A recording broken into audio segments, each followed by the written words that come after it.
Hi everyone, this is Jamie Linton. I'd like to take a few minutes to welcome you to EDU 617, which is Methods for Integrating Technology. I'm really looking forward to working with you in the month of July, and especially looking forward to our first face-to-face meeting, which will be July 14th. In the meantime, you'll actually be getting started with the course before we meet face-to-face, since the first week in the course is online. What I'd like to do here is give you an overview of the course, give you an introduction to Canvas, which is where the course is housed, show you how to navigate everything, and explain how the course is going to work. I'll be sharing this video with you through email. I'll also be posting it here to our Canvas site so that you can access it later if you need to review anything. You'll be getting email invitations from me to be invited into this course within the next within the next week or so. You'll get an invitation. If you get an invitation from Canvas, do not delete it. That is coming from me. You'll need to accept that invitation in order to be a member of this course space online. So we're going to be using Canvas as opposed to LAMP. I'm not sure if you're using LAMP in your other courses. We're going to be using Canvas for this course because Canvas is what the university is moving toward over this coming academic year. So when you log into our Canvas space, the home page is this one here. This course is going to be organized into 4 modules, which I'm calling quests. So there are 4 quests here. You can get to those quests from this home page, and you can also get to them from here if you click on modules in the navigation bar. So let's take a look here at the menu and talk about the things you can find here. The syllabus button is going to take you to the course syllabus. You'll get to read about the learning outcomes for the course, the things you're going to be expected to know and be able to do by the end of the course, how your learning will be assessed, the technologies and topics we'll be exploring, and also the grading policy. Now, this is important. If you'll scroll down past the syllabus, you'll see a course calendar. So every assignment is going to be listed here to just be a reminder for you. In addition, you'll also see which dates we're having online. We'll be meeting face-to-face, and which days you'll be working on your own online. These course meetings that say online, that does not mean we'll actually be meeting on the computer at the same time. You'll be working on your own on those online days. The face-to-face days are the days we'll be meeting together in Rhine 159. So you can access the syllabus and the course calendar here on the syllabus button from the navigation menu. The next thing is announcements. There are no announcements there now, but as the course progresses, I will be posting announcements here. So as things change, or I need to update or share some important information with you, this is where I will post that. Again, like I said earlier, the course is organized into 4 modules or quests, and those are here if you click on modules. So here's Quest 1 and all the things you'll need to read and explore and do for Quest 1. Same for Quest 2, for Quest 3, and for Quest 4. You'll notice in addition to those 4 modules, there are some others. This first one is your departure module. These are all the things you need to do as you take off on this experience. So there's going to be an overview page just to give you sort of the course in a nutshell. That's where this video will be posted if you ever need to review it. Here's a link to get back to the syllabus. This link will actually take you to a more detailed version of the syllabus than you saw on this syllabus page. There's a meet and greet assignment where I'm asking you to go in and post an introduction to yourself so we can get to know each other a little bit better. That's primarily for me because I know you've already been working together closely this summer. All these things in the departure module, you'll need to be checking out as soon as the course gets started, preferably even right before the course begins. This headquarters module has just some discussion board spaces for you if you need them. This first one is a coffee and conversation, so that's just an informal space where we can chat about things. If you have questions for your classmates or for me, or you just want to post some cool blog post you found, or a calendar of some interesting activities or something, you could post that here. There's also a discussion board space for course-specific questions. So if you post anything there, you'll be sure to get a reply quickly from me or from a classmate. This tutorial module may be particularly helpful for you. These link to tutorials for several different web tools we'll be using in this course. Don't freak out, we won't actually be using all of these. We will be using quite a few, and the rest will be ones that it may benefit you just to become familiar with. And there will be tools where you have, there'll be tasks where you have options of tools to choose from, and so this may be a place that will be helpful for you. These are tutorials, so if you have an assignment that asks you to use VoiceThread, for example, if you click here, you're going to be able to see a VoiceThread tutorial, so that may help you figure out how to use that tool effectively. Now you'll notice I just clicked on this arrow to collapse that module. You could do that for all of the modules. If you don't want to see all of this stuff, you can collapse them. That way you can see a lot more on your page, or you can just click on that arrow to open it back up and see what's inside that quest. Now you'll see quest 1 is set up here. Each quest begins with an overview and then moves into the content and tasks for that quest. You're going to move through the quests in sequential order. I'm going to explain that to you more in detail in just a little bit. And you'll see at the end of each quest, you're going to have the opportunity to earn a badge, and there'll be more about that in just a moment. Also, at the end of each quest, you'll see a bridge to the next quest. The bridge will always sort of help you wrap up your thinking about the work you've just done and prepare for the work that's coming in the next quest. The assignments page from the navigation menu here will take you to a list of all the assignments for the course. Now this can be a little overwhelming, and I don't recommend starting here because these assignments are divvied up throughout the quest and you'll get to them as you need to get to them. You'll really never need to come back to this assignments page unless you're just looking for a specific assignment and you can't remember which quest it lives in.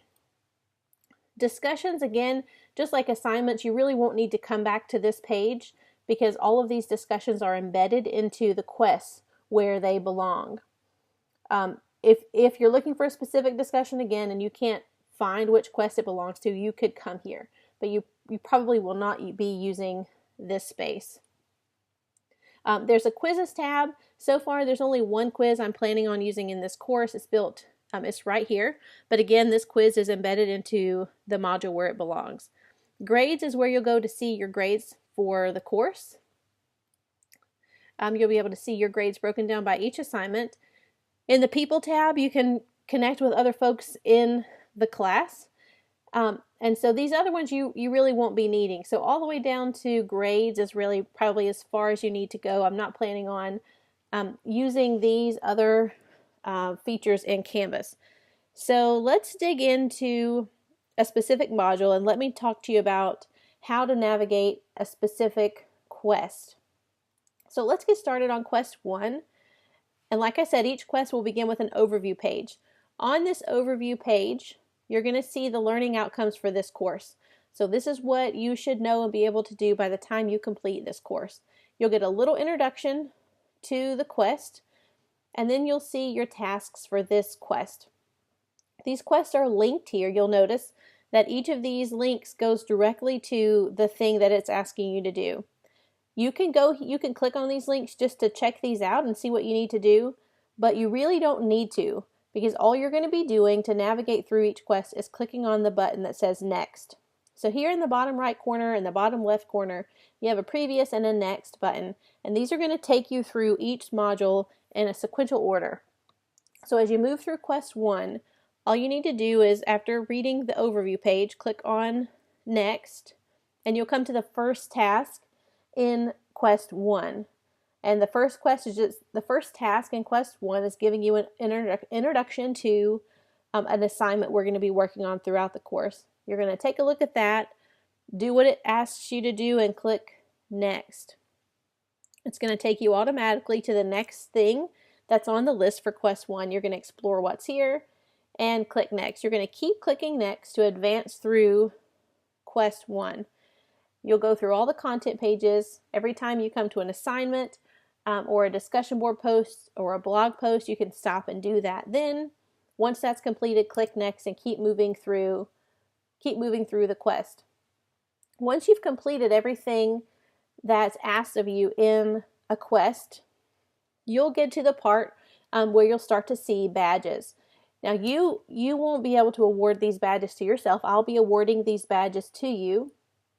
You'll see here each quest has the opportunity for you to earn one of 3 badges, and these are tiered depending on how many points you earn in the module. So you'll see here some things are worth a certain number of points. Assignments that you'll be completing throughout the quest will earn you experience points. I'm calling those experience points for this course, or XPs for short. In order to earn different levels of badges, you can get different levels of XPs. You'll notice that each module has the potential of earning you 30 experience points for completing all of the assignments in the module. If you earn somewhere between 21 and 30 experience points, you'll earn this highest badge, which is the master badge. You'll see that each module has a badge. That's a master badge. That's for 21 to 30 experience points. The journeyman badge is for 11 to 20 XPs or experience points, and the explorer badge is for 0 to 10 points on these assignments total. You can read more about that, about the badges and the XPs on the syllabus. That's all spelled out for you there, how many you need, how many XPs you need to earn for each of those types of badges. I'll show you where that is right here. So this explains the idea behind using experience points and badges for this course. And when we meet face to face, I'll talk to you more about this approach and why I'm doing it this way. Here are the points you need to earn for each badge. And then overall, when we get to the end of the course, here's how grades will be assigned based on your XPs that you've accumulated through each quest. Let me take you to one thing that's going to be particularly helpful for you as you move through this course, especially since part of this course is going to be happening online and part of this course is going to be happening face-to-face. Here in the departure module, where you're going to find the course overview, the syllabus, and that sort of thing, you're going to see a link to a student checklist. This is what the student checklist looks like. So for each quest, there is an overall quest due date. This checklist is going to help keep you on track. This is a lot of work in 1 month. That's just the nature of the summer session. You'll see here when quest 1 is due. So everything in quest 1 should be complete by this date. These dates here for all the quest 1 tasks are not due dates. They're just suggested dates. You'll see here these are suggested dates. The only hard and fast dates are when it says due. Quest 1 due, quest 2 due, quest 3 due, quest 4 due. Those are hard and fast dates. The other dates are just suggestions to keep you on track, to keep you from being up late July 13th at midnight working on all of these assignments in quest 1. So this is just a suggested pace. You can be a little ahead of this pace or a little bit behind this pace, but these quest due dates are the hard and fast due dates. And these are primarily just to keep us on track in our face-to-face meetings. So when we come together as a face-to-face meeting, I will expect certain content to have been read and certain tasks to have been completed, and that will be important for the work we'll do in our face-to-face time. So you can print this checklist out or just use this online version. If you're like me, you like to check things off the list, you can print it off and just check off your tasks as you complete them. So hopefully this checklist that's linked here again in the departure module will be useful for you. I want to show you another feature of Canvas that can be helpful for you this summer and also moving forward as we expand our use of Canvas in other courses. You can sign up for notifications within Canvas. You can tell Canvas how you want to be notified and which items you want to receive notifications on. So for example, if you want to be notified every time there's an announcement posted in Canvas, or every time something has been graded, or every time you've gotten feedback on an assignment, you can set up those notifications here. What you're going to do in your Canvas page is click on Settings in the top right corner, and then click on Notifications on the left.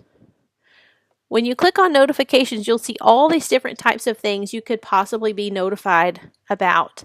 And you can choose here for each specific thing when you want to be notified, how often. you want to be notified. So I have some things set to weekly. You can see I have some things set to right away. You can have some things just set to send me a daily summary at the end of the day. Let me know everything that happened in this area. Or you can just say, I don't want any notifications here at all. That's something you can choose to set up on your own. Also, when you go into settings, you can choose to link other services to Canvas. So for now, I have my email linked, obviously. I have Google Docs linked, and I have Twitter linked. You could link those services. You could also link Facebook to your Canvas account if you would like. If you linked Facebook to your Canvas account, then when you click on notifications, you'll see an email column and a Facebook column. And you can choose to get notified through Facebook. So whenever something is graded, you can choose to get a Facebook notification right away. Or when a new announcement is posted, you can choose to get notified through Facebook. So you have a lot of options in customizing your notifications through Canvas. I encourage you to set up those notifications right away. So as soon as I start posting new content and announcements and making adjustments in the course, you'll be notified whenever those changes are made.